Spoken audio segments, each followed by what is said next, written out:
well off. Big Sugar's access to power is legendary, but the Bush administration's William Steiger says their influence is not what it was. I don't know who Big Sugar is, but sugar as a crop is far less important at our time than it was 100 years ago or 500 years ago.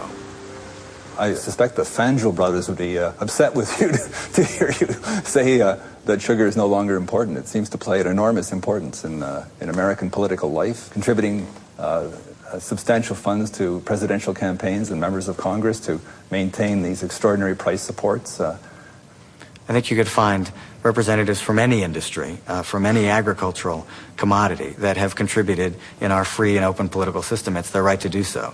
There's one more question for Mr. Steiger, prompted by a rumor he has a powerful godfather. Are you really the first President Bush's godson? Yes, I am. Yeah.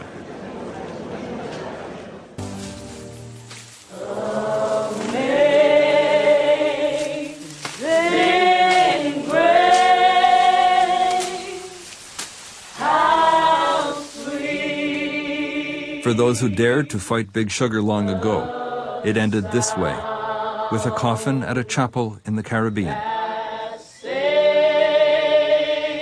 It was a funeral for slavery, held before the dawn of the first day of August, 1838, the day enslavement finally was ended in the British Empire.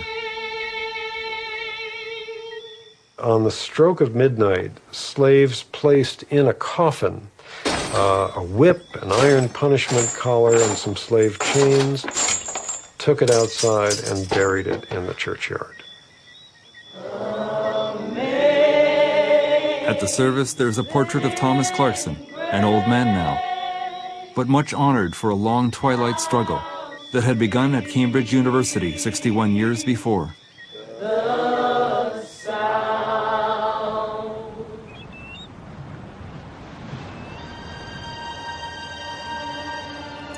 In the 21st century, a different kind of slavery is being fought.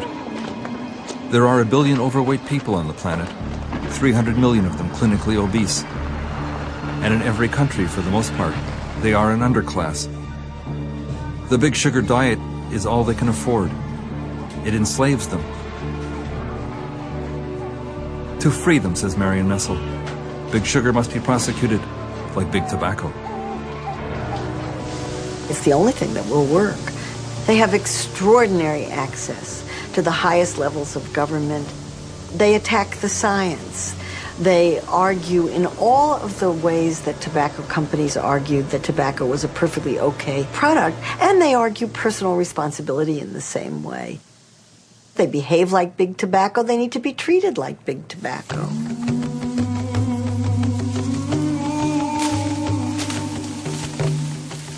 In the end, though, the most disturbing dimension of the Big Sugar story is slavery, in the old sense of the word.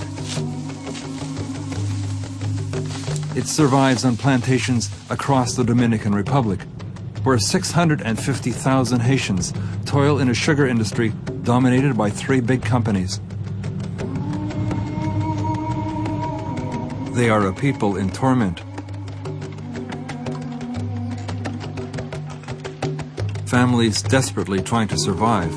On the $2 US a man is paid for cutting a ton of sugar cane.